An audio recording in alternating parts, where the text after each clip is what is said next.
నమస్తే. ఎమర్జెన్సీకి వ్యతిరేకంగా పోరాడిన వ్యక్తి, తెలంగాణ రాష్ట్ర సాధనలో కేసీఆర్తో పాటుగా కీలక బాధ్యతలను నిర్వహించిన వ్యక్తి, ప్రస్తుత బీజేపీ నాయకులుగా ఉన్న ఆయన ప్రజల మనిషి. ఆయన గొంతు వినటానికి చాలామంది ఆసక్తిగా ఎదురు చూసే మనిషి రాజయ్య యాదవ్ గారు. నమస్తే అండి రాజయ్య యాదవ్ గారు.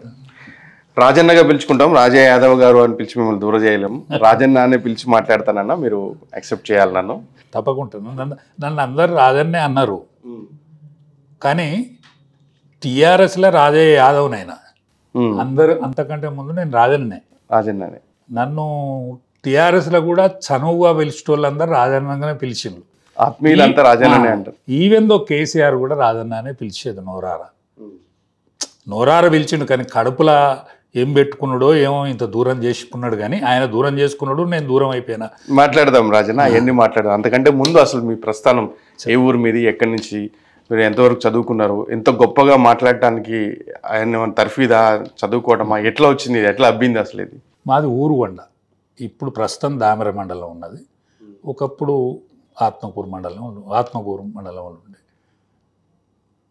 నేను ఒక రైతు ప్లస్ గొర్రెలం పెంచుకునేటువంటి కుటుంబంలో పుట్టినోడిని. నన్ను మా తాత నా మనవన్ని చదివేయాలని, మా తల్లి తండ్రి, మా అమ్మ ఒక్కతే అయితే ఇల్లరికం తీసుకొచ్చుకున్నారు. ఆనాడు నన్ను చదివించారు. అప్పుడు మాకు చదువు అబ్బలే, అంటే చదువుకొని పంపకపోయేది. నేను ఒక్కనే పంపితే మా తాతను ఆ ఊరు దొర పిలిచి, ఏం రోషాలు, మీ మనవాడు బడికి పోతాడట, ఏంది అని అడిగాడు. అయ్యో నాకు తెలియలే, పొలగాడు వేయండా, నాకు తెలియలేదు దొర, అవే వెంటనే బంద్ చేయిస్తా అని ఇంటికి వచ్చాడు. బిడ్డ, నిన్ను దొర బడికి పోవద్దన్నారా, కానీ పెరగాలే, నువ్వు ఇట్టనే దొరలకు వ్యతిరేకంగా పెరగాలే, చదువుకోవాలి, వాళ్ళని అనసాలే, అనిచేదనక నువ్వు నిద్రపోవద్దు బిడ్డ, నువ్వు చిన్నోనివే అని తొడ మీద కూర్చుండబెట్టి చెప్పిండు నాకు. ఆలు నేర్చుకున్నప్పుడు ఆలకు బడికి పోయినాడు మా తాత. నన్ను తొడ మీద కూర్చుండబెట్టి, ఈ దొరలకు వ్యతిరేకంగా పోరాడాలి బిడ్డ, నువ్వు నిన్ను బడికి పోవద్దన్నారా, కానీ నువ్వు బడికి పోవాలి, చదువుకోవాలి, కానీ చదువుకొని లాభం లేదు, నువ్వు చదువుకొని నౌకరు చేస్తానంటే ఇగురు చేస్తానంటే నేను ఒప్పుకునేది లేదు. వినా, నువ్వు ఖచ్చితంగా ఈ దొరల భరతం పట్టాలి. ఆనాడు మేము గొర్రె పిల్లలు ఇచ్చే ఆనవాయితుండే దొరకి. ఆడపిల్ల పెళ్ళి అయితే దొరలందరికీ, ఆ వాడ దొరలందరికీ కూడా ఆడపిల్ల పెళ్ళి అయితే 13 గొర్రె పిల్లలు, మగపిల్ల కాని పెళ్ళి అయితే 9, ఆడపిల్ల పెళ్ళి అయితే 10, 13. అయితే మేము అట్లా ఇచ్చి మేము చిన్న పోరగాళ్ళం కదా, పోరగాళ్ళం ఏమయ్యేది, భోజనాన్ని పిలిచేది వీళ్ళను. గొర్రె పిల్లలు ఇచ్చిన కింద పెళ్ళి వీళ్ళకి భోజనాన్ని పిలిచేది. ఆ భోజనానికి పోయే క్రమంలో ఈ పొల్లగాళ్ళని ఎల్లగొట్టాడు. ఓకే, పిల్లగాళ్ళందరినీ ఎల్లగొట్టాడు. నన్ను పెద్ద మనిషి మనమని కాబట్టి నన్ను యాక్సెప్ట్ చేసాడు, నువ్వు రావచ్చు అని యాక్సెప్ట్ చేస్తే నేను కూడా మర్రెచ్చాను. పిల్లగాళ్ళందరూ ఏడో పట్టింది, నేను కూడా మర్రెచ్చాను. నెక్స్ట్ పెళ్ళికి నేను గొర్రెలను బంద్ చేయించిన, చిన్నోన్నే. బంద్ చేయిస్తే నువ్వు బంద్ చేయిస్తాను ఎట్లరో, నువ్వు బంద్ చేయిస్తావు మమ్మల్ని బతకనిస్తారా వాడు, మీరిత్తాన్లు. కానీ ఒక పోరాడు పాడయిండు, మాకు గుల్లవాడకి ఎదిగిండు, వాడు చిన్న పోరాడే, కానీ ఆడోళ్ళు వాని మాట వింటాను. మీరు గొర్రె పిల్లలు కనుక ఇచ్చే మీకు అన్నం పెట్టమని దుర, మేము ఇయ్యని వాళ్ళమా, మేము ఇయ్యలేదా ఇదివరకు, కానీ ఆ పోరని మాట వాళ్ళు వింటాను. అప్పటి నుంచి నేను మొదలైన, అప్పటి నుంచి దొరలకు వ్యతిరేకంగా ఇయ్యకుంటే ఊకున్నారా? మరి ఊకున్నా, ఏమనలే, ఏం చేయలేకపోయింది, వాళ్ళతో కాలేకపోయింది. బలం వాళ్ళతో ఎందుకు కాలేకపోయింది? ఈ ఆడోళ్ళే వాళ్ళకు దానిలో పని చేయాలి. ఈ ఆడోళ్ళే పోయి వాళ్ళ కలుపు కానీ, నాటు కానీ, మిరపకాయల ఏరుడు కానీ ఇదంతా చేసేది మా ఆడోళ్ళే. ఒకవేళ మాకేమైనా ప్రమాదం ఎట్లా అని మా వాళ్ళు అడిగిళ్ళు, అరే మమ్మల్ని వాళ్ళ బతకనిస్తారంటే, బతకనియకపోతే వాళ్ళ పని ఉంటుందా, వాళ్ళ నాటు పడుతుందా, కలుపు కలుతామా, మేమే చేయాలి కదా. ఇది బంద్ అవుతుంది, అది బంద్ అవుతుంది, ఇది బంద్ అవుతుంది, ఎట్లయితే అట్లా అవుతుంది పో. తాతది పని చేసింది అయితే. అప్పటి నుంచే తాతది పని చేసి ఆనాటి నుంచి నేను ఆ విధంగా పెరిగిన. చదువుకున్నారా లేదా? చదువుకున్నా కానీ నేను ఎంతైతే చదువుకోవాలని అనుకున్నానో, ఓ డిగ్రీ చేసి LLB చేయాలి ఈ కళ ఉండే నాకు, అంత చేయలేకపోయినా. ఊరు నన్ను ఉండనియలే, ఊరు నన్ను సంపూర్ణంగా చదవనియలే, పూర్తి కానియలే. కానీ నన్ను పిలిచింది బాగా, అంటే ఊరు నన్ను పిలిచింది. పిలిచిందంటే అక్కడ జరిగే కష్ట సుఖాలు, బాధలు, అవస్థలు చూడలేకపోయినా. నేను ఊళ్ళో జరిగే బాధలు, అవస్థలు చూడలేకపోయినా, చలించిపోయినా. నాకు కన్నీళ్ళు కూడా అప్పుడప్పుడు వచ్చేది. ఇప్పుడు నీతో చెప్తా అంటే కూడా కన్నీళ్ళు వస్తాయి. మేము అటువంటి బాధలు పడ్డాం చిన్నప్పుడు అటువంటి బాధలు. అంటే వేరే బాధలు కాదు, తిండికి లేక బాధగా హింసపడ్డాం, దొరలతోని హింసపడ్డాం.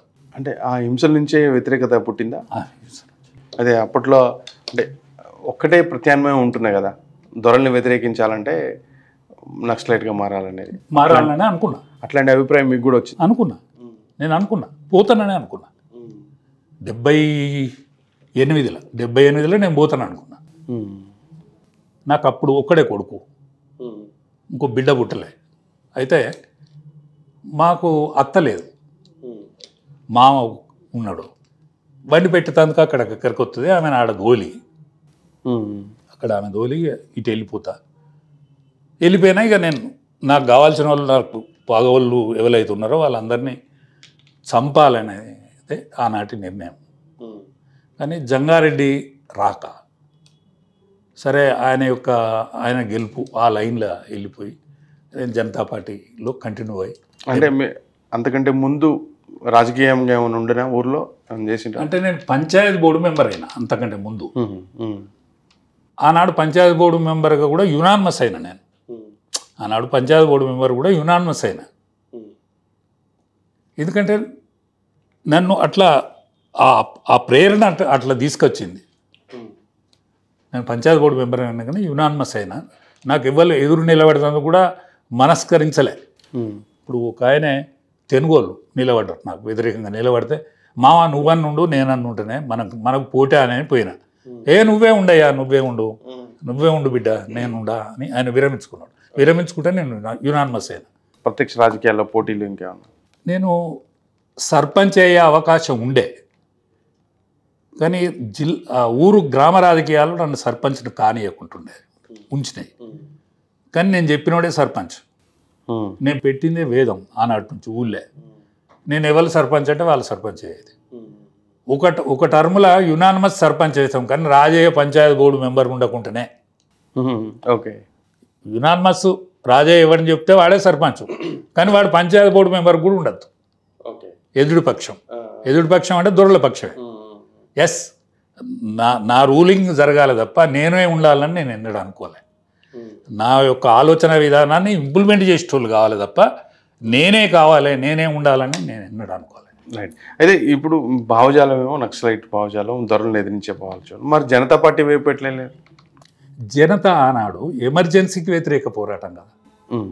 ఇందిరాగాంధీ ఎమర్జెన్సీ పెట్టి అందరిని జైల్లో పెడితే ఆ ఎమర్జెన్సీకి వ్యతిరేకమైన పోరాటంలో నేను ఆ పోరాటంలో పోయినా. అది కూడా నిర్బంధానికి వ్యతిరేకంగా ఆనాడు మహానుభావుడు ఉండే జయప్రకాష్ నారాయణ నాయకత్వంలో జరిగింది కదా. అనేక పార్టీల నుంచి కూడా జనతా పార్టీ అయింది. అన్ని పార్టీల నుంచి పోయిన జనమే జనతా పార్టీ. అందుకనే అది ఆనాడు యాక్సెప్టెన్స్ వచ్చింది. దాని తర్వాత జంగారెడ్డి యొక్క వ్యక్తిత్వం, ఆయన పేద ప్రజల అండకు ఉండేది. ఎప్పుడైనా కష్టానికి, బాధకు, అవస్థకు అన్నా తమ్మి అనేటువంటి వాయు వరుసలున్న రెడ్డోడే కావచ్చు కానీ దొర కాదు, మామూలు మిడిల్ క్లాస్ రెడ్డి. ఆయనను వాయు వరుసలతో పిలుచుకునేది అందరం. కాబట్టి మాకు ఆ తేడా ఎన్నడూ కనిపించలే. ఎప్పుడు తేడా ఎన్నడూ కనిపించలే. తర్వాత అంటే జనతా పార్టీ నుంచి భారతీయ జనతా పార్టీ మారిన తర్వాత కూడా మీరు కొనసాగిన భారతీయ జనతా పార్టీలో కూడా కొనసాగిన. కాకపోతే అప్పుడు నక్సలైట్ వీళ్ళంతా ఎక్కువ బీజేపీని టార్గెట్ చేస్తూ ఉండేవారు. టార్గెట్ చేస్తూ ఉండే, కానీ నేను 96లో ఉమ్మడి జిల్లాకు అధ్యక్షున క్రమంలో కూడా నాకు చెప్పాం నిన్ను మాత్రం ఏం చేసేది లేదు, నీకు మోటార్ సైకిల్ ఉన్నదని తెలుసు మాకు, నువ్వు తిరిగినా ఏం కాదు, నువ్వు దొరలకు వ్యతిరేకంగా పోరాడినలో, నువ్వు పెత్తందారులకు వ్యతిరేకంగా పోరాడినావు, నీకు అండలేక నువ్వు బీజేపీ పోయినావు తప్ప నిన్ను మేము అపార్థం చేసుకోమని చెప్పిండ్రు. అప్పుడు రామకృష్ణ ఉండే, ఆర్కే ఉండే, మాకు ఆర్కేనే చెప్పి పంపిండు, రాజన్న తిరుగువాను, ఆయన కూడా రాజన్న అనేది, రాజన్న తిరుగువాను కానీ అందరికి పనిచేసి పెట్టువాను, కష్ట సుఖాలలో బాధలు ఉంటాయి సుమా, అందరికి పనిచేసి పెట్టు అని చెప్పింది. అంటే అందరూ ఉన్నాయి, నేను ఎప్పుడు అందరూ ఉన్నాయి. అధ్యక్షులు కూడా పనిచేశారు వరంగల్ జిల్లాకి, ఉమ్మడి జిల్లాకు అధ్యక్షుడు. అప్పుడే అద్వానీ గారితో పరిచయం ఏర్పడిందా మీకు? అద్వానీ గారు జనాదేశ్ యాత్ర అప్పుడు నేను 21 రోజులు జనాదేశ్ యాత్ర చేసిన. జనాదేశ్ యాత్రలో అధ్యక్షునిగా నేను వరంగల్ జిల్లాలో మాట్లాడాలి కదా. వర్ధనపేటలో ఆయన రాజేశ్వరరావు గారు, డాక్టర్ రాజేశ్వరరావు గారు ఎమ్మెల్యే ఉండేది. ఎమ్మెల్యే ఉన్నప్పుడు నేను ఉపన్యాసం ఇస్తాను. ఓ క్యా బోల్ రే, బౌత్లో ఉస్ర అస్త్రే సున్ రే సోన్స్ రే, క్యా బోలే అని అప్పుడు డాక్టర్ సాబ్తోనే అద్వానీ గారు అడిగి మాట్లాడి ఆ ఉపన్యాసం అంతా తర్జుమాల విని నాకు ఆయన మీద ఉన్న కండువా తీసి కప్పి ఏ రక్కులేవు అని చెప్పిండు. అద్వానీ గారి నుంచి అట్లాంటి ప్రశంస అందింది. చాలా గొప్ప విషయం. చాలా నా జీవితంలో మరవలేంది. అట్లాంటి అద్వానీ ఇప్పుడు భారతరత్న అయ్యారు. భారతరత్న. నేను జీవితంలో నేను చూడంగానే, నేను ఆరోగ్యంగా మంచిగా ఉన్నప్పుడే నేను రాముని మందిరం చూసిన, అందులో పాల్గొన్న, రాముని మందిరం చూసిన, అద్వానీ గారి రథయాత్రలో పాల్గొన్న సందర్భం, ఆయనకు భారతరత్నం చూసిన. నా జీవితంలో నిజంగా నిండుదనం ఏర్పడ్డది. నాకేమున్నా, ఎక్కడున్నా, ఏ మూలకున్నా కూడా నేను ఎంతో గర్వపడుకుంటా నా చేసే జీవితాన్ని కూడా గడిపేదంత నాకు ఆ శక్తినిచ్చింది. అది ఆ సన్నివేశం ఆ శక్తినిచ్చింది నాకు. అద్వానీ గారికి ఎట్లాంటి రెస్పాన్స్ ఉంటున్నాయి అప్పట్లో? ఆయనే మట్టిలో మాణిక్యాన్ని వెతికే మనిషి, మట్టిలో మాణిక్యాన్ని వెతికే మనిషి. అద్భుతాలు సృష్టించిండు ఆయన. అధ్వానం స్థితిలో పార్టీ ఉన్న దశ అది, 2 సీట్లే ఉన్న స్థితి. 2 సీట్లున్న నాడు అద్వానీ గారు అధ్యక్షుడు, కానీ 80 సీట్లల్లో సెకండ్ మెజార్టీ. అద్వానీ గారి కృషితోటి 2 సీట్లు వచ్చిన రోజు 80 సీట్లల్లో బీజేపీ అనేది సెకండ్ మెజార్టీ. అప్పటి వరకు అస్తిత్వం లేకుండా. బాంబాయి మహాసభలకు నేను పోయినా, బాంబాయి మహాసభలల్లో అద్వానీ గారినే అనుకుంటాను అంతకంటే ముందుగారు, కానీ ఆయనే వాజ్పేయి గారు కాబోయే ప్రధానమంత్రి, మనకు కాబోయే నిర్దేశకుడని చెప్పగలిగిన సమర్థుడు ఆయన. అంటే అంత గుర్తించినోడు. ఇక్కడ తగ్గాలే, ఇక్కడ పెరగాలి, ఎక్కడ ఎవరిను ఎక్స్పోజ్ చేయాలి అనేటువంటి కెపాసిటీస్ ఉన్న వ్యక్తి. నేనే అనుకున్న దానికంటే ఎవరైతే మంచిగుంటుంది అని ఆలోచించిన వ్యక్తులలో ఆయన ప్రథముడు. ఆయన అందుకోసమే అవకాశం కూడా ప్రజలు ఇచ్చారు. ఎందుకంటే ఒక ముద్ర ఉన్న వ్యక్తి కంటే అందరికీ. నరేంద్ర మోడీ గారు కూడా ఆయన శిష్యుడే. ఇప్పుడు ఒకప్పుడు ఆయనే ప్రధానమంత్రి అవుతాడనే అటువంటి ఒక స్థితి ఉండే. అటువంటి స్థితిలో కూడా మోడీ గారు ప్రధానమంత్రి. అంటే ఈ స్థితులన్నిటిని కూడా గమనించగలిగిన వ్యక్తి. ఇట్లాంటి ఆటుపోట్లను గమనించే వ్యక్తిత్వం ఉన్న వ్యక్తి. నిజంగా అటువంటి అరుదైన వ్యక్తిత్వం కనిపిస్తుంది అని నాకు అనిపిస్తలేదు, కానీ కనిపిస్తుంది బీజేపీలో. అంత దగ్గరగా ఉన్న మీరు ఎందుకు టీఆర్ఎస్ వైపు పోవాల్సి వచ్చింది? ఒక ఓటు 2 రాష్ట్రాలనే నినాదం బీజేపీ ఇచ్చింది. చిన్న రాష్ట్రాలకు అనుకూలంగా ఉండే ఇక్కడ తీర్మానం చేసింది, మన కాకినాడలో తీర్మానం చేసింది. దాన్ని అనేక సమస్యలు, అంటే నేను బీజేపీలో కూడా కొంతమంది వ్యక్తుల ప్రభావం ఉంటుందని అప్పుడప్పుడు అనిపిస్తుంది. దాన్ని అంటే ఈ తెలంగాణను కాకుండానో లేకపోతే అడ్డుకునుంటందుకో ఏదో ఒక శక్తి అయితే అడ్డుపడ్డది అని అనిపిస్తుంది నాకు. బహిరంగ అందరికి తెలిసిందే. ఇక అది అప్రీతికరమైన నిజాలట మాట్లాడుకోవద్దు. నిజమే, ఇప్పుడు అవసరం కూడా లేదు. తెలంగాణ రాష్ట్రం కూడా అయిపోయింది. ఆ క్రమంలో కేసీఆర్ నినాదం, కేసీఆర్ ఆలోచన విధానం ఇదంతా నచ్చి నేను వచ్చినప్పుడు నేను చిన్న పోర్షనే ఉండే నాకు ఈ పార్టీలో. నేను బీసీసీఎల్ జనరల్ సెక్రటరీ ఉంటుంది రాష్ట్రానికి. సరే వినోద్ గారు రాజయ్య గారు నీ గురించి నేను రికమెండ్ చేసేంత వ్యక్తిని అయితే కాదు, కానీ నీకు రావాల్సినంత ప్రాధాన్యత పార్టీలో రాలేదు, ఒక్కసారి మిమ్మలను కేసీఆర్ను కలిపే ఏర్పాటు చేస్తా అని చెప్తే నేను వచ్చిన. ఓ 5 నిమిషాలు నీతో మాట్లాడిపిస్తా అంటే నేను వస్తే ఆఫీస్కి వస్తే హరీష్ అని ఉండే, మీకేమైనా ఉన్నదా కారు గీరు అని అడిగిండు. నాకు కారు గిట్ల ఏం లేదంటే ఆయన వాళ్ళ కారులోనే కూర్చుండబెడతాడు. ఇంకా నేను సహజంగా వినోద్ సార్ ఆఫీస్కి వచ్చేది అప్పుడు, దాని తర్వాత చుట్ల ఆయన వస్తాడు అని అనుకున్నా నేను. ఆ రోజు మాట్లాడండి నాతో 5 నిమిషాలు 2 నిమిషాలు అన్న ముచ్చట గంటన్నర అయింది. హరీష్ ఈ వాడు రాసుకో, హరీష్ ఇది రాసుకో, మీరు ఎక్కడ మర్చిపోతాను ఉద్యమాన్ని, ఏడ ఇది చేస్తే అవుతుంది అనేక విషయాలు ఆయన అడిగిండు. నేను చెప్పినవన్నీ ఆయన రాయించండి, హరీష్ ఇది రాసుకో. రాదన్న అని గప్పుడే అన్నాడు తొలిసారి. రాదన్న నువ్వు టైం ఇవ్వాలి పార్టీకి అంటే, ఎందుకు సార్ అని సారే అంటాను. అప్పుడు ఎందుకే అని అంత చనువు నాకు లేదు, కానీ రాదన్న అని మాత్రం ఆయన చనువుగా పిలిచాడు. అంటే పార్టీకి మీలాంటి వాళ్ళ సర్వీస్ అవసరం ఉన్నది, చెయ్యాలి. అంటే నేను వరంగల్ అంటే నాకు బాగా ఇష్టం. నేను వరంగల్ను వదులుకోలేను కదా, నేను ఆడనే పుట్టి పెరిగిన, ఆ మనసుల మధ్యనే ఉండగలిగిన, ఇక్కడికి వచ్చేటువంటి స్తోమత పోతే వాళ్ళని విడిచిపెట్టి ఇడికి రాలేను. స్తోమత ఉంటుందా లేదా, ఎక్కడన్నా మనగలుగుతున్నా అది వేరే ముచ్చట, కానీ అది ఇడిచిపెట్టి రాలేనంటే ఒకసారి బాగా ఆలోచించుమా, ఇడిచిపెట్టి రావాలి. బీసీసీఎల్ ప్రెసిడెంట్గా ఉండాలి, అదే టైం ఇవ్వాలి కదా. నేను బీసీసీఎల్ ప్రెసిడెంట్ ఉంటా, కానీ టైం అయితే ఇవ్వాలి, టైం ఇవ్వాలి.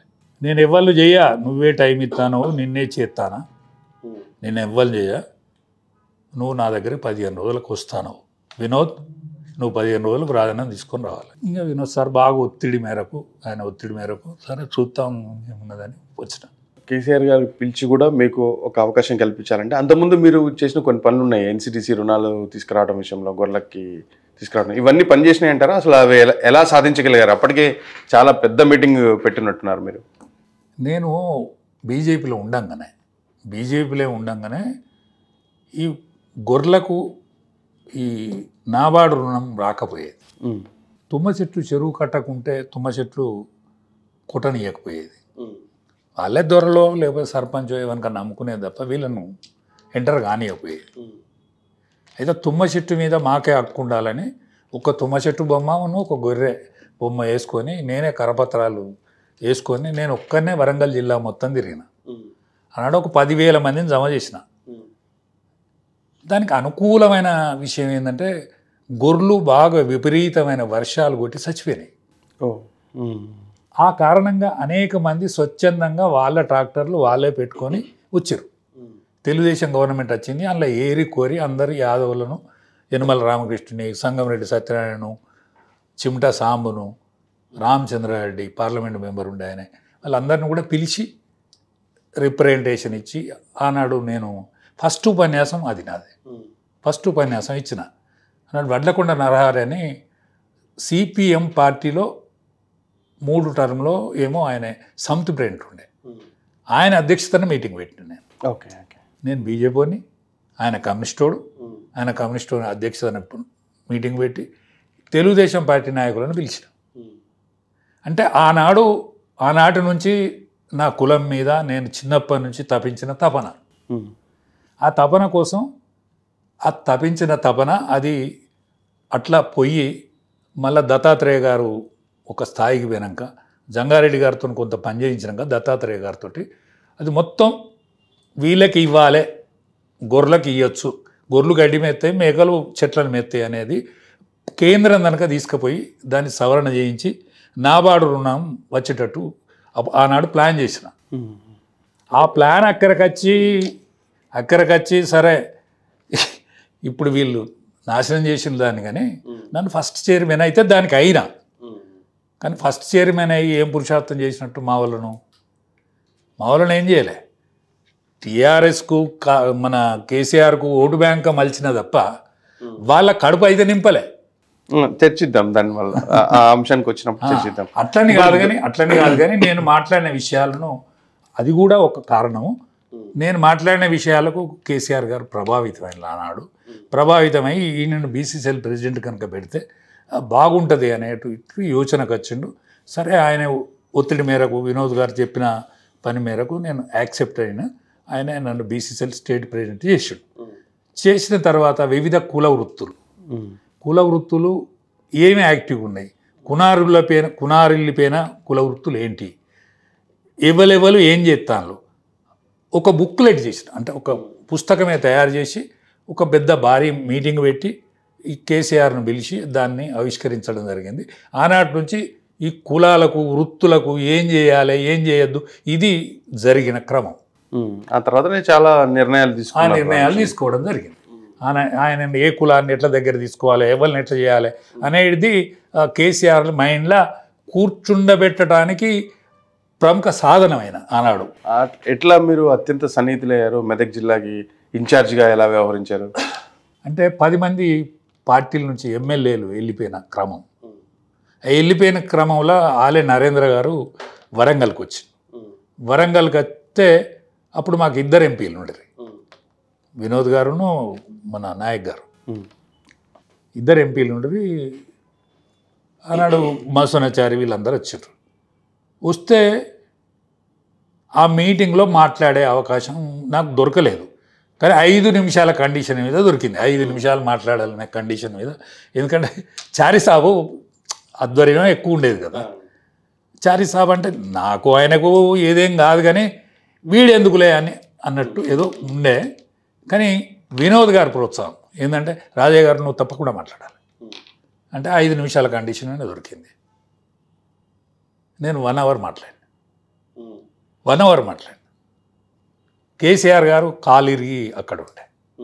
ఇవాళ మన హైదరాబాద్ వాళ్ళు ఉంటారు కదా, వాళ్ళు సెల్ ఆన్ చేసి పెట్టారు. కేసీఆర్ గారు ఆ మీటింగ్ అంతా విన్నాడు. నేను ఆయనను కూడా చూస్తాను పోవాలి కదా అని దాని తర్వాత ఢిల్లీకి పోయినా. ఇంకా నేను మాట్లాడుతా అంటే నన్ను నిలువరించేటువంటి శక్తి స్టేజ్ మీద ఉన్న వాళ్ళకి అది రాలే. ఓకే, 5 నిమిషాల కండిషన్ 5 నిమిషాల కండిషన్ మీద నేను 60 నిమిషాలు మాట్లాడినా.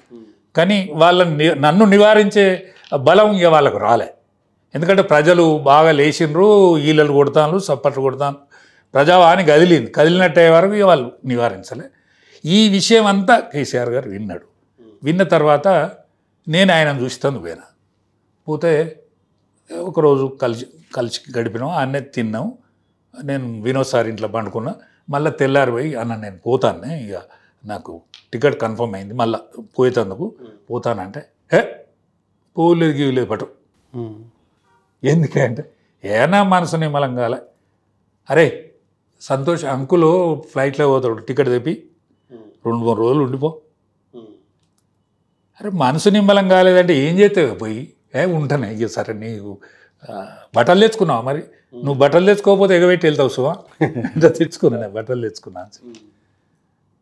సరే ఆయన మాట్లాడి రాదన్నా నువ్వు జనరల్ సెక్రటరీవి, మెదక్ జిల్లా ఇన్ఛార్జివి, వరంగల్తో పాటు మెదకును నువ్వు ఈనాటి నుంచి నువ్వే చూస్తావు, నీకు వాళ్ళందరూ సహకరిస్తారు, సహకరించకున్నా నువ్వు తక్కువని వా ఎట్నో చేసి మలుచుకుంటావులే, నువ్వు ఇట్లా చూడాలి అని చెప్పి తోలే.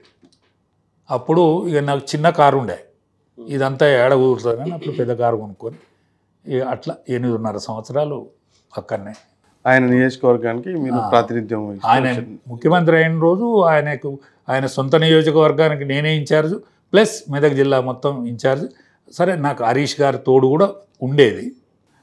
ఒక విధంగా ఆ మెదక్ జిల్లా ఇన్ఛార్జే మీకు ఏ అవకాశం రాకుండా చేసిందేమో. అంటే ఆయన ఎందుకు ఆలోచించిండో అట్లా ఆలోచించకపోనుండే. నేను అట్లాంటి మనిషిని అయితే కాదు. మా క్యాస్ట్ కూడా మాట ఇస్తే పానం ఇస్తారు తప్ప మళ్ళా వాపస్ తీసుకోరు. ఇప్పటి వరకు మా రక్తంలో దోకా చేసే మనస్తత్వం మా రక్తంలో లేదు. దోకా తింటాం కావచ్చు కానీ దోకా చేసే మనస్తత్వం మా బ్లడ్లో లేదు. ఒక విధంగా నాకు బ్యాడ్ లక్కే, నాది బ్యాడ్ లక్కే. ఆయన నన్ను ప్రోత్సహించకపోడు. నేనేం చేసిన భాషను ఆయన వతకనే మాట్లాడేది, నేను అంతకంటే ఏం తప్పు చేయలేదు కదా. ఆయనకే కొన్ని పదాలు నేర్పించారంట. అవును, అనేక విషయాలలో నేను, ఎందుకంటే గ్రామీణ పదజాలం మీద నాకున్నంత పట్టు ఆయనకు పూర్తిగా లేదు. గ్రామీణ పదజాలం మీద ఎందుకు లేదు, ఆయనకు ఎందుకు లేదు, నాకు ఎందుకు ఉన్నదంటే మా ఇంట్లో మాట్లాడేదే భాష కది కదా, మా ఇంట్లో మాట్లాడేదే గ్రామీణ భాష. అది మా అమ్మ ఉగ్గుపాలతో పెట్టిన భాష ఏంటిది అంటే గా భాష. అందులో మేము గొల్లోళ్ళం. అచ్చంగా మా ఇంట్లో మెదిలేది, అరే గాడిది అని పిలుస్తారు, ఇంతసేపు అనరా ఏం చేస్తారో రా అని అంటారు. ఇటువంటిది మా ఇంట్లో భాషే కదా అది.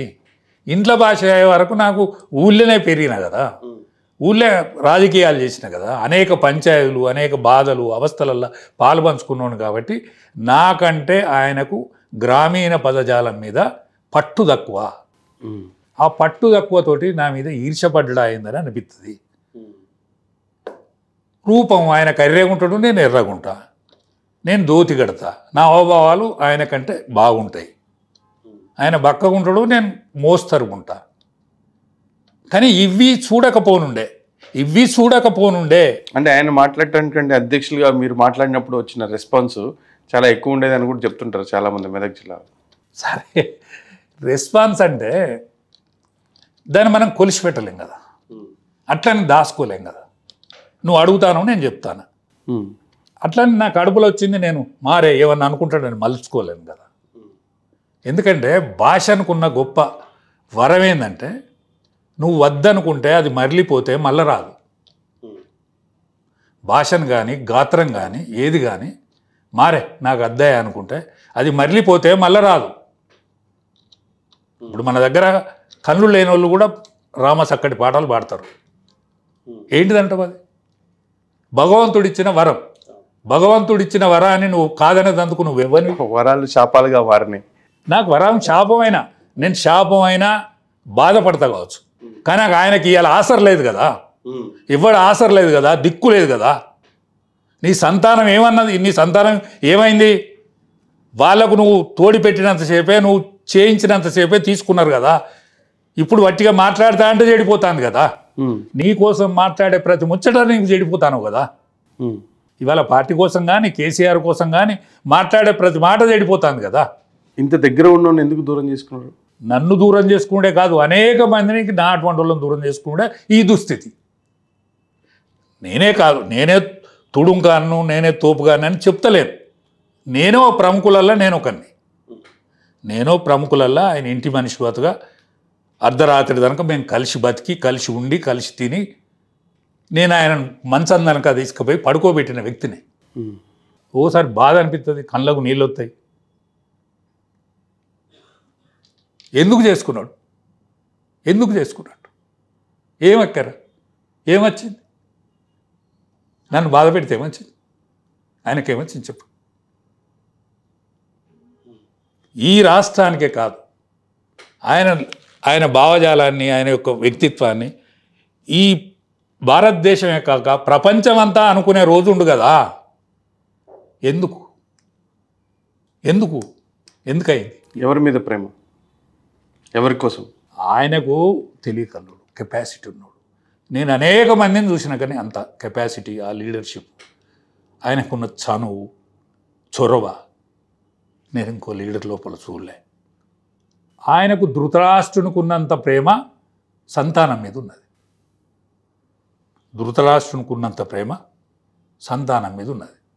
ధృతరాష్ట్రుడు వయసుకు పెద్దోడై రాజైండు తప్ప ఆయనకు తెలివితేటలు ఉన్నోడైతే కాదు. దాన్ని కాపాడేందుకు అనేక మంది ఉంటుంది. కానీ ఈయనే యాక్టర్, ఈయనే డైరెక్టర్. దానికి ఆ పార్టీకి ఈయనే యాక్టర్, ఈయనే డైరెక్టర్.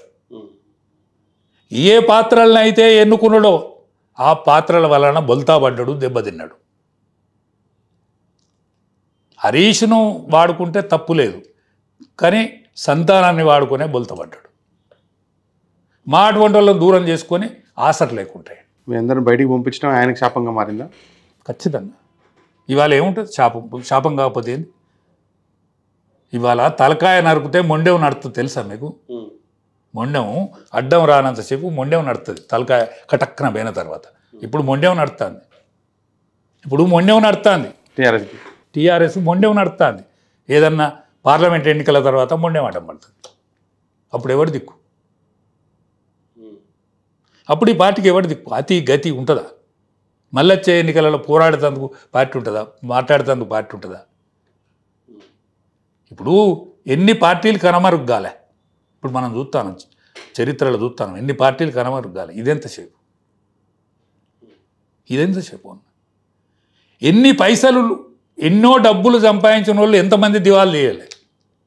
ఇప్పుడు ధీరుభాయ్ అంబానీ కొడుకులు ఉన్నారు, ఇద్దరికి ఆస్తి శరి సమానం పంచిచ్చాడు కదా. ఎవరి దగ్గర ఎంత ఉన్నది ఇప్పుడు? అంటే గట్వంటోళ్ళు కూడా బొల్తా పడతారని వింటాను కదా. నువ్వెంత? అచ్చా, నువ్వు సంపాదించింది ఏం సొమ్ము? ఏం సొమ్ము? పాపో సొమ్ము కదా. పాపో సొమ్ము ఉంటుందా? పాపో సొమ్ము అంటారా? పాపో సొమ్ము, ఖచ్చితంగా పాపో సొమ్ము, పేదల సొమ్ము. మా యాదవుల సొమ్ము కూడా గొప్పలో కొట్టినవు. యాదవులు ఓటు బ్యాంక్ మలిచిళ్ళు. నిన్నగాక మొన్న కూడా కొన్ని ఓట్లు వేసిళ్ళు మీకు గటువంటి వాళ్ళు.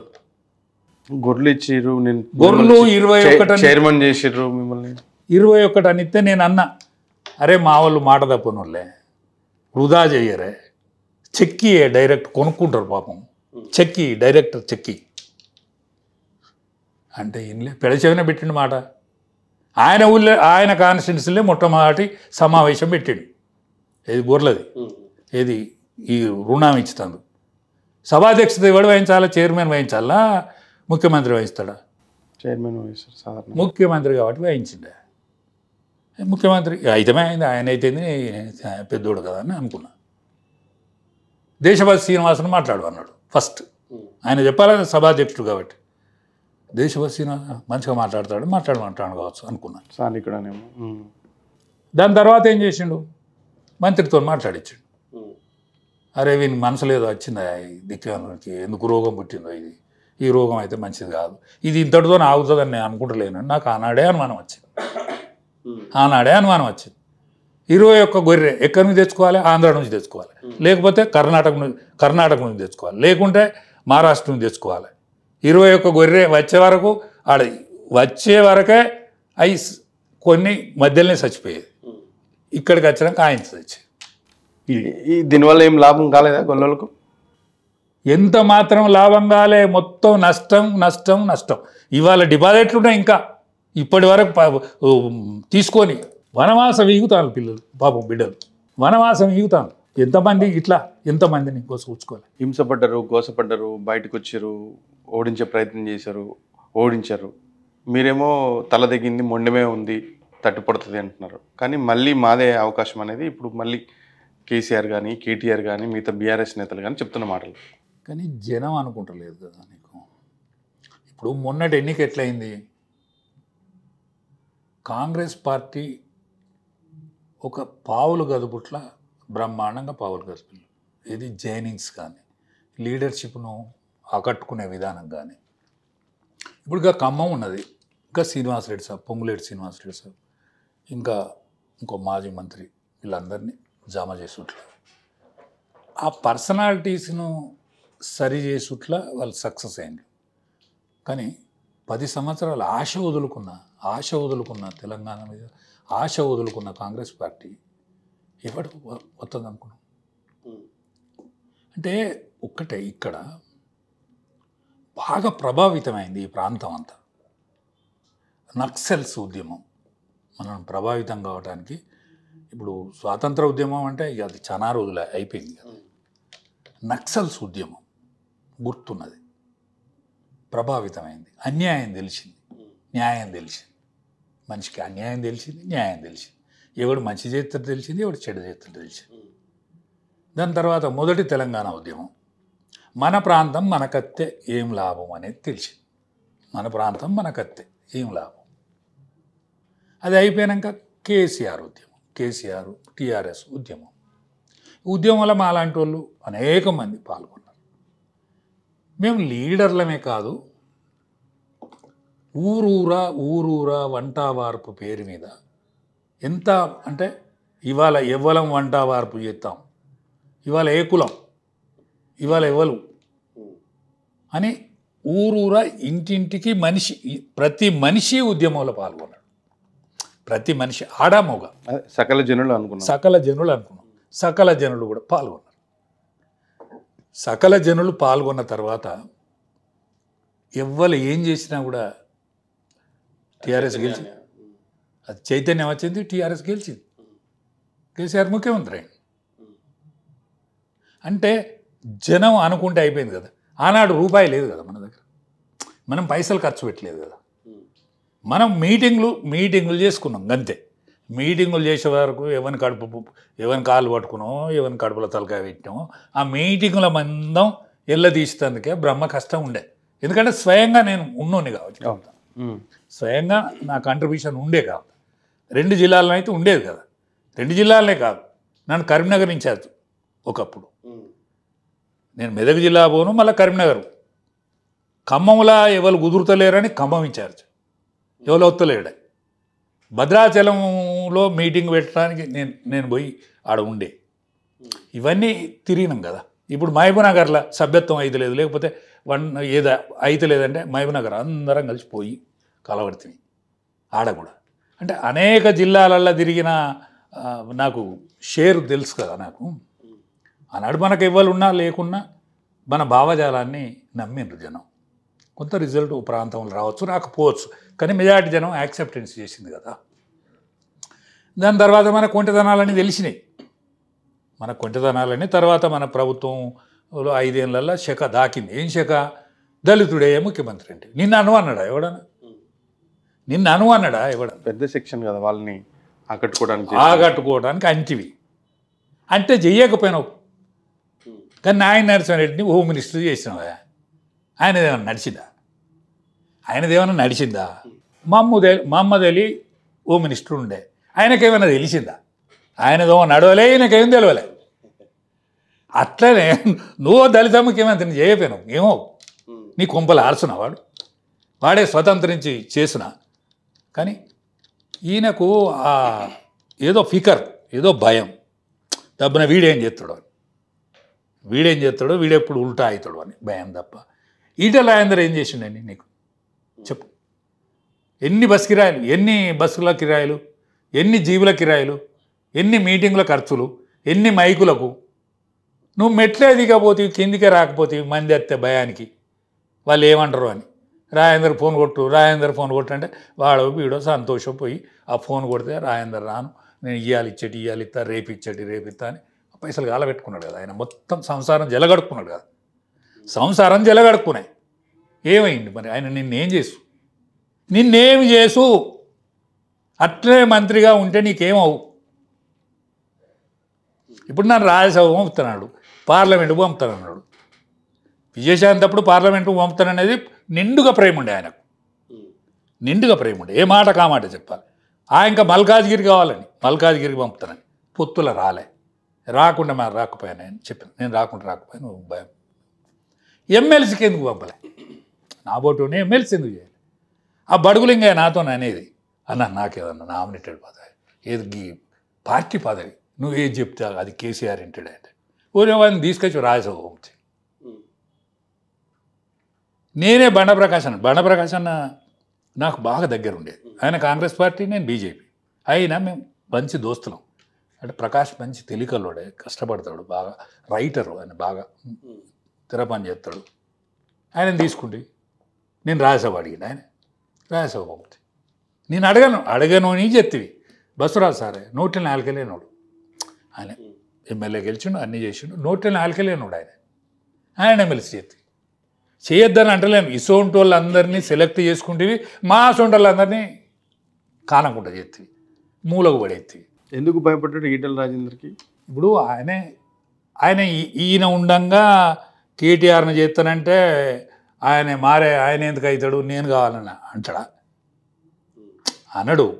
కానీ ఈయనకు ఆ కేటీఆర్ మీద మనసుండి అందరినీ నాశనం చేసి. ఇప్పుడు రాజేంద్రన్ అయితే గట్ల అనుమానించినట్టే. రాజేంద్రని ఏం చేసిన, ఏం పాపం చేసిన? నువ్వు ఎమ్మెల్యేగా ఓడిస్తావని చూతివి. ఎమ్మెల్యేకు మొన్న మంత్రి చేసినప్పుడు, ఆరోగ్య శాఖ మంత్రి చేసినప్పుడు అంతకంటే ముందుగా నువ్వు ఓడియాలని చూసినావు కదా, ఆయనకు పైసలు ఇచ్చినావు కదా. ఇప్పుడు గెలిచినోడికి కౌశిక్ రెడ్డికి నువ్వు ఆనాడే పైసలు ఇచ్చినావు కదా. అంటే నీ కడుపులో ఎంత విషయం ఉన్నట్టు. ఆ విషయమే కదా నిన్ను ఓడిచ్చింది ఇవాళ. ఆ విషయమే కదా నిన్ను ఓడిచ్చింది ఇవాళ. విషయం ఎవరికన్నా పనిచేస్తుంది అది. అందుకని ఈటల రాజేందర్ పాపం ఆయన ఎంత కష్టపడ్డాడో మాకెరక, మేము స్వయంగా చూసినాం కదా. మాకెరక స్వయంగా చూసినాం కాబట్టి ఎవరికి ఎంత చదరాలి, ఎవరిని ఎట్లా చదరాలి, ఎవరిని ఎట్లా ఎల్లగొట్టాలి, పాపం ఎవరు బాధపడద్దు ఈ పార్టీలో, ఎవరు బాధపడకుండా ఉండాలి అని మాలాంటి ఎంతమందిని చదివిండు ఆయన నిలబడితే. నాలో అంటోడు మాటో ముచ్చడో మాట్లాడి వాడిని నిమ్మలం చేసేటోడిని వీడిని నిలబడుతుంది. ఆ నాయన నర్సిరెడ్డికి హోమ్ మినిస్టర్ చేతి ఆయన ఏమన్నా నడిచిందా? మీరందరూ బయట పోయిన వాళ్ళందరూ ఇప్పుడు తప్పు ఒప్పుకొని రాజన్న రండి మనం అందరం కలిసి మళ్ళీ పనిచేద్దాం ఉండిపోతారన్న. మాది అంతకంటే తప్పు కదా. ఆయన తప్పనుట్ల ఎంత మాత్రమే వెనక ముందాడు. ఆయన ఎంత మాత్రమే వెనక ముందాడు. ఆయన నోటికి వచ్చిన తిట్టినోడు కూడా దగ్గర తీసుకున్నట్లు కూడా వెనక ముందాడు. చూసినాం కదా, అనేక మందిని చూసినాం కదా. కానీ వాళ్ళని మనసులు అంటారా ఎవడన్నా? వాపసు పోయిన వాళ్ళను ఎవడన్నా మనసులు అంటారా? అచ్చా, నీకు వాపసు పోను నీ దగ్గర ఏం పాడైందని, నీ చేతిలో పెడితే చెల్లకుంటాయి తట్టున్నది. ఇప్పుడు చెల్లే రూపాయి కూడా కేసీఆర్ ఇస్తాడట. అబ్బో నమ్మద్రో, కేసీఆర్ ఇచ్చే రూపాయి చెల్లది. మనం చెల్లే రూపాయి ఆయనకి ఇచ్చినా చెల్లేటట్టు లేదు. అంటే ఆ స్థాయి నుంచి ఈ స్థాయికి వచ్చిండు పాపం అంటాను నేను. వచ్చిండు, జీరో లెవెల్లో ఉన్నాడు ఆయన. జీరో లెవెల్లో ఉన్నాడు. దానికి కారణం ఏంటంటే మొన్నటి ఎన్నికలు చూడు, ఎవ్వరి దగ్గర కాంగ్రెస్ దగ్గర ఒక్క రూపాయి లేదు. పైసల కోసం తప్పించుకొని తిరిగినా గెలిచిండ్లు. మీ పైసలు వచ్చేదాక వెయిట్ చేసుకుంటున్నారు జనం బయట వల్లే. మీరు పైసలు ఇచ్చినాక ఇంకెవడు పైసలు ఇచ్చినా తీసుకొని కాంగ్రెస్ కోట్లు వేసాడు. నేను అడిగినా, ఎందుకురా కాంగ్రెస్ కుంది కొట్లాడుతాను, మా ఊళ్ళో అడిగిన, ఎందుకు బిడ్డ ఎందుకురా అని అడిగితే చెప్పారు చైతన్య క్రమం చెప్పారు. మీరు నక్సలైట్ దగ్గర నుంచి కేసీఆర్ని గెలిపించేదాకా రెండోసారి కూడా మళ్ళీ కేసీఆర్ని గెలిపించారు కదా. చైతన్యం అనే మాట ఒక్కొక్కసారి మన జనాలకు మన కుక్క మన కాలు గరిచిందిరా అని అనుకుంటాం. మన కుక్క మన కాలు గరితే చంపుకుంటాంరా, చంపుకుంటామా అని సాదుకున్నారు. ఒకసారి సాదుకున్నాక కూడా అట్లనే కరిచే వరకు ఎర్రి కుక్క అనుకున్నారు. దాన్ని ఎర్రి కుక్కను బాగా హింసించి చంపుతారు. ఎర్రి కుక్క గతే ఇవాళ కేసీఆర్ పట్టింది. ఒకసారో మన కుక్క మన కాలు గరిచింది అనుకున్నారు జనం, కానీ ఇప్పుడు మాత్రం ఎర్రి కుక్క అయింది అనుకున్నారు. ఎవరినైనా గరిచే వరకు నువ్వు ఇప్పుడు ముదిరాజులను విడిచిపెట్టకపోతే, గొల్లోళ్ళని విడిచిపెట్టకపోతే, మన కాంట్రాక్టర్ బిల్లు ఇవ్వకపోతే, భూములు ఉంచుకుంటేవి, ధరణి పేరువిన అనేక మందిని ఆదరణకు గురి చేతివి, ఆగం చేతివి, ఇవన్నీ కలిసే వరకు నువ్వు పిచ్చి కుక్కవేనా అనుకున్నారు. కాపలా కుక్క కానీ పిచ్చి కుక్క కాడికి వచ్చిందా? అది నేను మీ కాపలా కుక్కలా పనిచేస్తానని అన్న కేసీఆర్ పిచ్చి కుక్క అన్నీ ఒక దాని దగ్గర పోతే కర్తవ్యం అనే కాడికి వచ్చి. ప్రజలే చైతన్యవంతులు. ప్రజలు నంబర్ వన్ ఇవాళ లీడర్ కంటే ఏ లీడర్కైనా ఇవాళ బీజేపీ పార్టీ కావచ్చు, కాంగ్రెస్ పార్టీ కావచ్చు, టీఆర్ఎస్ పార్టీ కావచ్చు, ఈ ఏమీలు ఉండొచ్చు. ఇలా ఈ పార్టీలో ఏమీలు వేదాంతం చదివిన వాళ్ళు ఉండొచ్చు, అనేక విషయాల మీద అవగాహన ఉండొచ్చు, ఎకనామిక్స్లో నిష్ఠాతులు ఉండొచ్చు, ప్రపంచ రాజకీయాలను ఎట్లా శాసించవచ్చునో చెప్పుకోవాల్సినంత ఉండొచ్చు. కానీ ఓటేసే ఆడామెకున్న తెలివైతే తక్కువే, వాళ్ళ కింద తక్కువే. ఈ చైతన్యాన్ని అందిపుచ్చుకోవడంలో ఎందుకు ఎక్కడ వెనకబడ్డారు భారతీయ జనతా పార్టీ నేతలుగా? మీరు లేట్ అయింది. బీసీ ముఖ్యమంత్రి లేట్, హరిజన ఇది మన మాదిగ సామాజిక వర్గాన్ని ఏబిసిడీలు వర్గీకరణ లేట్, పోతే క్యాండిడేట్స్ను ఒక్కసారి వీళ్ళు కూడా పోటీనిత్తరు అనేటువంటి వాతావరణాన్ని నిర్మాణం చేసుట్లా వెనుకబడ్డారు. లీడర్షిప్ కలిసి ఉంటుందో కలిసి ఉండలేదో అనేది ఒక అస్పష్టతను ఇతరులు ఏర్పాటు చేసినలో అది నిజమే అనిపించే లెక్క వీళ్ళు మెదిలిండ్రు. ఇంకోటి కూడా చెప్పారు, కేసీఆర్ బీజేపీ ఒకటే అని కూడా చెప్పారు. కాంగ్రెస్ చెప్పిన దాన్ని కేసీఆర్ బీజేపీ ఒక్కటే అనే విషయాన్ని కాంగ్రెస్ ఏ మాట చెప్తే ఆ మాట ఒప్పుకున్నారు జనం. ఆ మాట ఒప్పుకున్నారు. ఒప్పుకునేందుకు కారణాలు ఇవన్నీ, ఒప్పుకునే కారణాలు ఇవన్నీ. కొంత అస్పష్టత కనిపిస్తే అరే వాడు లేతనే లేడా లేవనని పట్టుకుని ఎందుకు ఎడతానవరా అనేది వచ్చింది. మళ్ళీ ఇప్పుడు మళ్ళీ కాంగ్రెస్ వాళ్ళు మేమే లేచున్నాం, మాదే ఎంపీ సీట్లు కూడా మా అంటారు. నిజమే ఇవాళ నిన్న కాక మొన్న 100 రోజులు కాలే వాళ్ళు గెలిచి. ఇప్పుడు రావని ఎట్లా అనుకుంటారు? మొన్న వస్తామని అనుకున్నారా? మొన్న వస్తామని అనుకోలేదు కదా. వస్తామనే వాతావరణం కోసం ఏమేమి తిప్పలపడాలో అది పడ్డరు. కానీ వచ్చేదానిక వాళ్ళకి నమ్మకం లేదు కదా. ఇవాళ వస్తాం అనుకున్నట్లు కూడా తప్పు లేదు, వాళ్ళ తప్పేం లేదు. కానీ పైన రాహుల్ గాంధీ యొక్క కెపాసిటీని చూస్తాను కదా, అటు మోడీ గారి కెపాసిటీని చూస్తాను. ఈ కెపాసిటీని మనం చూసి మనం చెప్పాల్సిన అవసరం ప్రజలకు లేదు. వాళ్ళంతా గ్రహిస్తాను. చైతన్యవంతులు. అన్నిటికంటే భారతదేశంలో అత్యంత ప్రభావితమైనటువంటి ఏదన్నా ప్రాంతం ఉన్నదంటే అది తెలంగాణే. దానికి నేను చెప్పిన ఈ ఉద్యమాలన్నీ పనిచేసి ఉన్నాయి. వాళ్ళు స్వయంగా ఈ ఉద్యమంలో పాల్గొన్నోళ్ళు. పావుల పైసలు లేకుండా పాల్గొన్నాడు. నువ్వు ఎవరో గొంచబోయి ఇయ్యలే. మా కేసీఆర్ పైసలు ఉండనా? మేము పైసలు పంపితే వంట వార్పు చేసినరా? సకల జనులు సమ్మె చేసినరా? ఉద్యోగస్తులు ఉద్యోగాలు మానుకుని ఉన్నారా? ఇంట్లో పైసలు ఉండనా? ఆర్టీసీ ఎన్ని రోజులు బంద్ అయింది? అనేక మంది ఉద్యోగస్తులు ఎన్నాళ్ళు కడుపు కట్టుకొని పనిచేసారు. ఇది ఎక్కడైనా ప్రపంచ చరిత్రలోనే ఫస్ట్ టైం జరిగింది. లేకపోతే ఢిల్లీ సింహాసనం గడగడల ఎందుకు ఆడింది? సోనియా గాంధీ ఎందుకు వణికింది? ఆనాడు సుష్మా స్వరాజ్ గారు ఖచ్చితంగా బిల్లు పెడతావా, నేను పార్లమెంటు ముందట శిరోముండనం చేసుకొని కూర్చుంటా అని చెప్పింది. గర్జనవానికి బిల్లు పెట్టాల్సి వచ్చింది. అంటే ఇక్కడ సకల జనుల సమ్మె కదిలించినంతగా మరేది కదిలియలేదు. అంటే సకల జనులు ఇలా ఆ విధంగా తయారున్నారు. నువ్వు వద్దు కేసీఆర్, నువ్వు ఇంట కూర్చో అని కాంగ్రెస్ని గెలిపించిండ్రు. ఇవాళ బారే చిన్న ఎన్నికలు అయిపోయినాయి, కాంగ్రెస్ని గెలిపించినవి పెద్ద ఎన్నికలు అంటారు. ఊరోళ్ళు పెద్ద ఎన్నిక అంటారు దీన్ని. పెద్ద ఎన్నికలలో మోడీ. ఇక్కడ రాహుల్ కెపాసిటీ సరిపోదా? రాహుల్ కెపాసిటీ సరిపోతలేదు, ఎక్కడా సరిపోతలేదు. ఆయన పాపం కుద్దయి లాల్చీను పైజామా తోడినా కూడా ఓ మనిషి వాకం కొట్టు అట్లా కూడా కొడతలేడు.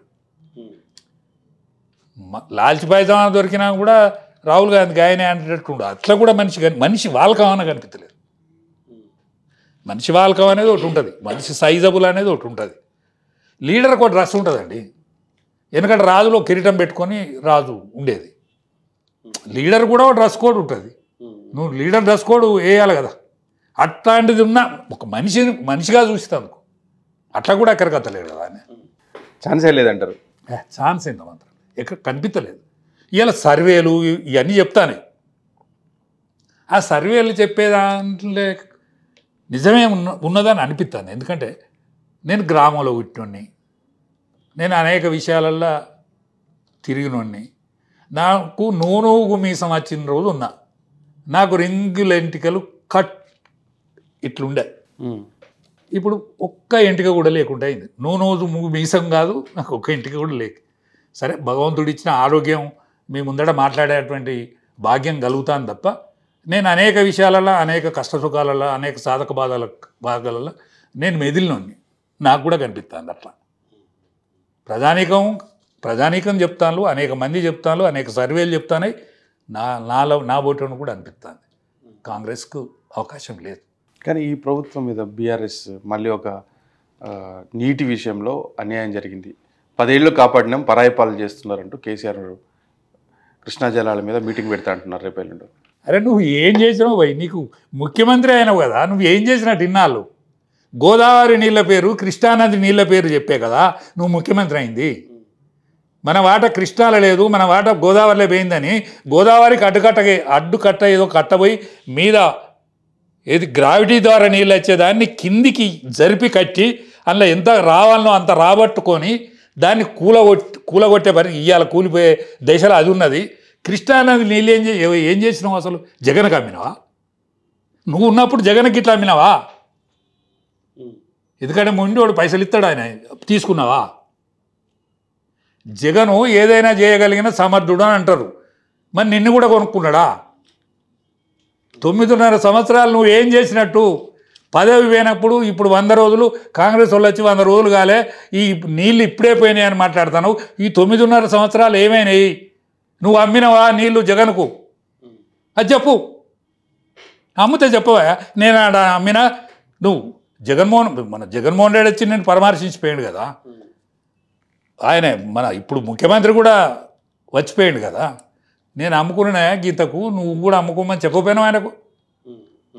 చెప్పినాక దెబ్బ అట్లా జరిగితే ఆ బదనామీ అయిపోయినావు. ఏం ముఖం పెట్టుకొని ఇవాళ కృష్ణా నీళ్ళ మీద మాట్లాడతాను? గిన్ని రోజులు నీకు పవర్ ఇచ్చింది కదా. ఏం ముఖం పెట్టుకొని కవిత గారు వరంగల్లో మీటింగ్ పెట్టింది. కవిత దగ్గర పోదాం. అంటే ఇది సెంటిమెంటా? సెంటిమెంట్ కోసం కృష్ణా జలాలు తెలంగాణ ఆంధ్ర పరాయి పాలన అంటే ఒక రకమైన సెంటిమెంట్ తెలంగాణ ప్రజల్లో ఉంటుంది కదా. ఇప్పుడు గారెడోడు దస్తిని పాము చేస్తాడు, గారెడి దస్తిని పాము చేస్తాడు, ఒక ముంగిసని తీసుకొస్తాడు, పాము ముంగి దెబ్బలాట అని చెప్తాడు. నువ్వు చెప్పినన్ని రోజులు చెప్పినావు, నువ్వు దస్తిని పాము చేసినావు, ముంగీసని తెచ్చినావు, పాముకు నువ్వు ముంగీసకు పోటీ పెట్టి నడిపించినావు, పాము ముంగి దెబ్బలాట అని అనిపించినావు. కానీ నువ్వు పీక ఊది ఇవన్నీ చేసినావు కదా. నీ పీక ఊదితే దస్తి కానే ఉంటుంది, అది పాము అయితే లేదు. ముంగీస అత్తలేదు, ముంగీస పామును కొరుకుతలేదు, ఇవన్నీ ఏమైతలేదు, కేసీఆర్కు తెలుస్తలేదు. ఇది పాము అంటాడు, అది ముంగీస అంటాడు. అది ముంగీస అయితే లేదు, ఇది పాము అయితే లేదు. ఇది దస్తి కానే ఉంటాడు, ముంగీస అత్తలేదు. ఇది పామును ముంగీస అంటాడు, కానీ అది అయితే లేదు, ఆయనకు తెలుస్తలేదు. ఎవరు చెప్పేటోళ్ళు లేరు. చెప్పేటోళ్ళు ఎవరు చెప్పాలి? చెప్పేదందుకు కూడా ఆయన సంతానమే చెప్పాలి. చెప్పేదందుకు కూడా ఎవరు లేడు, ఆయన సంతానమే చెప్పాలి. కేసీఆర్ చెప్పేది ఎవరు నమ్మరు అని చెప్తారు అంతే. ఎంత మాత్రం నమ్మరు. ఇప్పుడు నమ్మి నానబోతున్నట పుచ్చి బుర్రలైనాయట. అట్లా కేసీఆర్ ఏది మాట్లాడినా కూడా ఇప్పుడు చెల్లకుంటాయింది. ఏది మాట్లాడినా చెల్లకుంటాయి. ఆయన కొద్ది రోజులు ఊగుకుంటే మంచుకోండు, ఆయన కొద్ది రోజులు ఏది మాట్లాడకుండా మౌనంగా ఉంటే మంచుకోండు. కాస్త మౌనంగా ఉంటే ఆయన ఏదో మాట్లాడతలేడు అని అనుకోనన్నా అనుకుందరు. అప్పుడు మాట్లాడితే కొద్దిగా ఏమన్నా నడుచునో ఏమో. రైట్. ఇంతకుముందు కవిత గురించి మాట్లాడారు. పూలే ట్రస్ట్ ఏర్పాటు చేశారు. ఒకటే పూలే విషయం చాలా సీరియస్ విషయం అండి. పూలే గురించి ఫస్ట్ ఆమె మాట్లాడద్దు, ఆమె నోట్ల నుంచి ఆ వాడే వెళ్ళద్దు. ఆమె పుట్టడి కేసులలో ఇరుకున్నది. అది నిజమా, చట్టం ఏం చేస్తుందా, ఏం కథ అది ఉన్నది. అది కాకముందే నీకు పూలే అది కత్తాడు. 9.5 సంవత్సరాలు మీ తండ్రే కదా ముఖ్యమంత్రి. ఆ పూలే విగ్రహాన్ని పెడితే మీ నాయన వద్దన్నాడా? మీ నాయన అన్యం కానీ పూలే విగ్రహం పెట్టద్దే మనం అన్నాడా అంటే చెప్పు. మన ఆయన అప్పుడు వద్దన్నాడు, ఇప్పుడు రేవంత్ రెడ్డి పెట్టాలే నేను పోరాడతాను. ఇదా రేవంత్ రెడ్డి పెట్టకపోతే నేను పోరాడతానని చెప్తే ఎవడన్నా నమ్ముతాడా? నేను వద్దన్నారు. నేను ఆనాడు పెట్టితే ఎవడొద్దన్నాడు? నేను చెప్తానా కవిత గారు, మీరు పూలే జోలికి కూడా రావద్దు, పూలేను తాకద్దు. మేము పాలాభిషేకం చేసుకోవాల్సిన రోజు వస్తుంది. ఎందుకంటే మీ కందెన చేతులతోని మా జ్యోతిరావు పూలేను ముట్టుకోవద్దు. ఎందుకంటే మా సకల జనులకు ఆరాధ్య దైవం ఆయనే, తండ్రి లాంటోడు మాకు. గాయన నువ్వెందుకు ముట్టుకుంటావు? నీకు ఏం అక్కరని ముట్టుకుంటావు? మీ నాయన 50 ఏళ్ళు మన సెక్రటరేట్ ఉండు కదా, దాన్ని కూలగొట్టి ఆయన మనసులు ఉన్నట్టు ఒక నమూనా చేసి ఆ నమూనా నాడ గాలబెట్టి అందులో ఎన్ని కోర్టు దండుకున్నాడో ఒక పెద్ద అంబేద్కర్ విగ్రహం పెట్టి ఆ విగ్రహం సాటుకు దాగున్నాడు కదా మీ నాయన. అవినీతి సొమ్ము తిన్న కింద ఆ చూపెడతాడు కదా, అంబేద్కర్ని చూపెట్టుకుంటా మీ నాయనే ఉంటాడు కదా. నువ్వు పూలే ఎందుకంటారు? మీ కుటుంబం కూడా, మీ కుటుంబం పూలేయద్దు, అంబేద్కర్ను ముట్టుకోవద్దు. ముట్టుకుంటే పాపం తగులుతుంది. మీరు మా సకల జనులను అవమానించినట్టు. మొత్తం నాయకులందరూ పోయి జైలు కొడుతున్నారు కదా, మరి అంతా బీసీ నాయకులంతా వెళ్ళి. ఇప్పుడు అనేక మంది ఉంటారు, అనేక మంది ఉద్యమాలు చేసిండ్రు. కొంతమందికి చరిత్రకారుల లైన్లు, కొంతమంది చరిత్రకారులు కాలే. దానికి కారణం ఏంటి? ఇప్పుడు పూలే లాంటోడే ఎందుకు లెక్కకొచ్చిండు? పూలే లాంటోడే ఎందుకు లెక్కకొచ్చిండు? అంబేద్కరు ఏమి రాజ్యాంగ పదవులో లేక రాజ్యాంగ రచయిత, మిగతా సాధక బాధకాలు, కష్టసుఖాలు, పేదోని బాధను వెంకులాడిండు, బాధపడ్డాడు తప్ప ఆయన మంత్రి పదవులు అనుభవించలేదే. కానీ ఆయన విగ్రహాలు ఇంకా ఎందుకు పెడతాను? గాంధీ విగ్రహం ఆగిపోయింది, మన ఇందిరాగాంధీ విగ్రహం ఆగిపోయింది, గాంధీ విగ్రహం ఆగిపోయింది. నెహ్రూ విగ్రహాలు ఎప్పుడు పెట్టినలో ఇంకతో తెలియదు. అంబేద్కర్ ఎప్పుడో చనిపోయాడు. ఆయన ఏమీ చేయలే. ఏమంటే ఏం పదవులు చేయలే. ఒక్కసారి ఏదో మంత్రి పదవి చేసి స్వాతంత్రం వచ్చిన కొత్తలా ఆయన విగ్రహాలు ప్రతి వాడకు, ప్రతి ఊళ్ళో పెడతాను. ఎందుకు? ఏమక్కరా? అంటే పేద ప్రజానీకం కోసం తప్పించిండు ఆయన. ఇప్పుడు పూలే విగ్రహం కవిత కొట్లాడుతుంది అనేది నేను అంటలేను, కానీ ఇవాళ పూలే విగ్రహం కూడా క్రమక్రమేణా మన తెలంగాణ గ్రామాలకు కూడా వస్తాడు క్రమక్రమేణా. ఎందుకంటే పూలే ఆలోచించిన విధానం, సావిత్రిబాయి ఆలోచించిన విధానం, ఇదంతా తెలవడానికి కొంత టైం తీసుకుంటాను కావచ్చు. ఇప్పుడు తెలంగాణ ఉద్యమం, తెలంగాణ రాష్ట్ర ఏర్పాటు తర్వాత మనకి అందులో ఉన్న వర్గాలకి ఏం కావాలనేది అడగటం మొదలవుతుందనే విషయాన్ని ముందుగానే తెలుసుకొని వీళ్ళంతా ముందుకు వస్తున్నారు అనుకోవాలా? తప్పకుండా వస్తాను, కానీ వీళ్ళ మాట ఇవ్వాలి, నమ్ముతారే? నమ్మాలి కదా. ఇప్పుడు ఏ మంత్రం లేకుంటే ఈ మంత్రం చదువుతానంటే ఇంటరా? ఎవరన్నా ఇంటరా? నేను మంత్రం చదువుతా, నేను ఏదైనా పూజ చేస్తా అంటే అవుతుందా? మొత్తంగా ఈ ఫ్యామిలీ గురించో, కేసీఆర్ గురించో ఒక మాటలో రాజన్న చెప్పాలంటే ఏం చెప్తారు? వీళ్ళ కుటుంబం వస్తుందని అనుకోలే, ఇండ్లకు వస్తుందని అనుకోలే. కేసీఆర్ ఒక్కడే ఉంటాడని అనుకున్నాం, కానీ ఇవాళ కేటీఆర్ వస్తాడు అనుకోలే, కవిత వస్తుంది అనుకోలే, ఈ సంతోషానితోడు యువతలకు వెళ్తాడు అనుకోలే. ఎందుకంటే హరీష్ మాతో పాటుగా లడైల, పంచాయతీల, బాధల, అవస్థలలో కలిసిమెలిసిండు కాబట్టి హరీష్ వస్తే పెద్ద చెల్లమల్లే. వీళ్ళు వస్తారని మేము అనుకోలే. మేమని కాదు, ఏ ప్రజలు కూడా అనుకోలే. వచ్చినందుకు సరే అనుకున్నారు, కానీ వీళ్ళ యొక్క దోపిడీ, వీళ్ళ యొక్క ఆలోచన విధానం ఏదైతే ఉన్నదో ప్రజలకు నచ్చక మొత్తం వ్యవస్థ కూషైంది. వీళ్ళు ఇప్పటికైనా సైలెంట్ అయితే మంచిది. కనీసం కదరన్న దక్కుతుంది. మనుషులుగా ఉంటారు, కానీ మనుషులుగా కూడా చూసేటువంటి రోజులు వత్తలేవు రాబోయే రోజులలో. అందుకనే ఊకుంటే మంచిది. కేసీఆర్ని ఏమంటారు? కేసీఆర్ ఇక అయిపోయింది, ఆయనే పొరపాటు చేసుకున్నాడు. నేను మాతో అనేది రాను, నాకు ఇవ్వలేదే, నేను మియా బీబీ, నాకెవరు, మనమే అంతా అనేది. ఆ పొరపాటు చేసిండు కాబట్టి ఆయన అనుభవిస్తాడు అంతే. ఆయన మళ్ళా ఏదో వస్తుందని లేదు, నాకు ఏదో వస్తుందని అనిపించలేదు. భారతీయ జనతా పార్టీ భవిష్యత్తు ఏ విధంగా ఉంటుంది? ఇప్పుడైతే నెక్స్ట్ ఎన్నికలలో భారతీయ జనతా పార్టీ ఘన విజయం సాధిస్తుంది. ఎంపీ పార్లమెంట్ ఎన్నికలలో ఘన విజయం సాధిస్తుంది. ఇవాళ ఆర్థిక విషయాలలో ఐదో ర్యాంకుగా ఉన్న దేశం ఏదైతున్నదో మోడీ గారి హయాంలో 3వ దేశకు వెళ్ళిపోతుంది అనేటువంటి విశ్వాసంతో ఉంటుంది. అంటే 30 ఏళ్ళకో 40 ఏళ్ళకో రావాల్సినంత ఆర్థిక స్థితిగతులు కూడా మెరుగైతాయని. పోతే భారతదేశం యొక్క గత ఔన్నత్యం కళ్ళకు గుర్తొచ్చినట్టు అనేక వృత్తులు, అనేక సాధక బాధకాలు, అనేక మతాలలో ఉన్న వ్యక్తులు కూడా మత స్వేచ్ఛ ఉంటుంది. ఇక్కడ అందరికీ స్వేచ్ఛా జీవితం అనుభవిస్తారు. విద్యార్థులోకం కానీ, యువకులు కానీ సుఖ సంతోషాలతో జీవిస్తారు. రైతాంగం కానీ, వివిధ వృత్తులలో ఉన్న వాళ్ళు కానీ అందరూ కూడా ఒక స్వర్ణయుగంగా, ఒకప్పుడు గుప్తరాజుల స్వర్ణయుగం అని మనం ఎట్లయితే చదువుకున్నాం చరిత్ర పుస్తకాలలో, బీజేపీ కాలాన్ని స్వర్ణయుగంగా రాబోయే రోజులు మా తరమే అనుకున్న కాడికి అనుకుంటాను, స్వర్ణయుగంగా జీవించేటువంటి అవకాశం అయితే బీజేపీకి ఉన్నది. రైట్. ముఖ్యమంత్రి భాష చూస్తున్నాం. మీరు చాలా భాష మీద పట్టున్న వ్యక్తులుగా తెలంగాణ యాసను గట్టిగా మాట్లాడే వ్యక్తులుగా దాన్ని ఏ విధంగా చూస్తారు? చాలా పర్సనల్గా తిట్టుకునే స్థాయికి వెళ్ళిపోతున్నారు రోజు రోజుకి. ఇప్పుడు రేవంత్ రెడ్డి ముఖ్యమంత్రి అవుతాడు అనుకోలే, కేసీఆర్ ఓడిపోతాడు అనుకోలే, కేటీఆర్ మళ్ళా ఆయన అవుతాడు కానీ నేనే ముఖ్యమంత్రిని అనుకున్నాడు. ఆయన ఎన్ని రోజులు ఉంటాడో నేనే అవుతా అనుకున్నాడు. వీళ్ళు ఇద్దరికి తోయక తిట్టుకుంటాను తప్ప తిట్టుకోవాల్సినంత అవసరం లేదు. ఆయన ముఖ్యమంత్రిత్వం ఆయన అదృష్టం, దాన్ని కాపాడుకోవాలి తప్ప ఆయన తిడితే కరెక్ట్ కాదు. అయినోన్ని గౌరవించాలి తప్ప ఆయన తిడితే ఈయనది కరెక్ట్ కాదు. బాలకసుమన్ లాంటి వాళ్ళు చెప్పుతో కొడతామని చెప్పులు చూపిస్తున్నారు.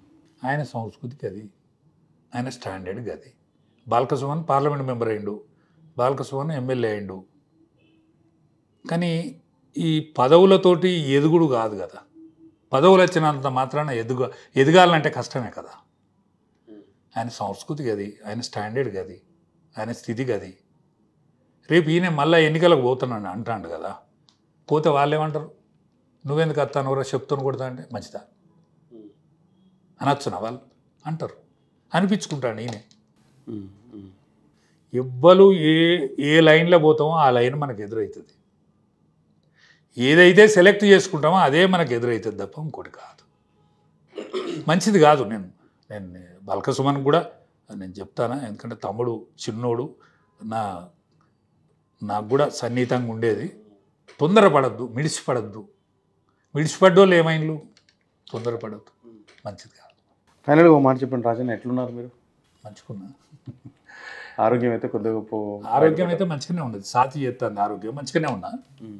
నేను అనుకున్న విషయాలలో నేను ఖచ్చితంగా రీచ్ అవుతాననే విశ్వాసంతో ఉన్నా. నేను అనుకున్న విషయాలలో రీచ్ అవుతాననే విశ్వాసంతో ఉన్నా. నన్ను ఒకవేళ నాకేమన్నా ఎవరైనా జాతస్య మురణం సత్యం ధ్రువం, నన్ను ఒక ముఖ్యమంత్రి మోస్తాడు అనుకుంటాను తప్ప నేను అంత చేపడదనక బతుకుతానని అనుకుంటాను. నా శవాన్ని మోసే టైం వచ్చినప్పుడు ఒక ముఖ్యమంత్రి స్థాయి వచ్చి భుజమాంతడని అనుకుంటాను. నేను అన్ని రోజుల కనుక నేను జీవిస్తానని అనుకుంటాను. ఎవరని చెప్తారా ముఖ్యమంత్రి స్థాయి ఉన్న వాళ్ళు ఎవరండి? నాకైతే అత్యంత సన్నిహితుడు ఈటల రాజేంద్రన్న. నన్ను పునర్జన్మనిచ్చింది కూడా ఆయనే. నేను ఆయన ఆ రూపంలో చూడాలని అనుకుంటాను. నేను ఆయన ఆ రూపంలో చూడాలని అనుకుంటాను. మొన్న తప్పింది. మొన్న ప్రధానమంత్రి గారు కూడా ఆ వరం ఇచ్చిండు ఆయనకు, కానీ తీసంతలో తప్పింది. ఇప్పుడు మళ్ళీ తప్పుతుందని నేను అనుకుంటలేను. మళ్ళీ వచ్చే రోజు ఒక్కటి చివరిగా మీ పంచగట్టు గురించి చర్చించుకుంటాం. ఎప్పుడు చూసినా ఏ పరిస్థితులు చూసినా ఇంతే వచ్చేస్తూ అంతే పంచగట్టుతో ఉంటారు మీరు. నాకు 11 ఏళ్ళ వయసులో మా అమ్మమ్మ ఇస్త్రీ శాఖలోని పిలిచి నా మనవానికి ఇస్త్రీ బట్టలు ఉండాలి అని చెప్పింది. నాకు ఇస్త్రీ బట్ట ఆనాటి నుంచి, నా వయసు 11 నుంచి ఉండేది. మా ఊళ్ళో దొరలు ధోతి కట్టేది. నేను స్కూల్ బంద్ చేసి ఇంటికి పోగా నా ప్యాంటు షర్ట్స్ అన్నీ మా దోస్తులకు ఇచ్చి ధోతి కట్టుకొని లాల్చి దొడుక్కొని ఇంటికి పోయాను. వరంగల్ నుంచి అనంకొండ నుంచి ఇంటికి పోతానప్పుడే నేను ధోతి కట్టుకొని ఇంటికి పోయాను. దొరల ఇంటి ముందటి నుంచి పోయాను. ఆనాటి నుంచి నాకు ఒక్కంగి ఒక్క ధోతి ఉన్నా, కష్టాలుండి బాధలుండి అవస్థలుండి ఒక్కంగి ఒక్క ధోతి ఉన్నా నాకు ఇస్త్రీ బట్టే ఉన్నది. అట్లనే మెయింటైన్ చేసుకున్నా. పస్తులు ఉన్న రోజులు ఉండొచ్చు కానీ ఇస్త్రీ లేని రోజులు లేదు.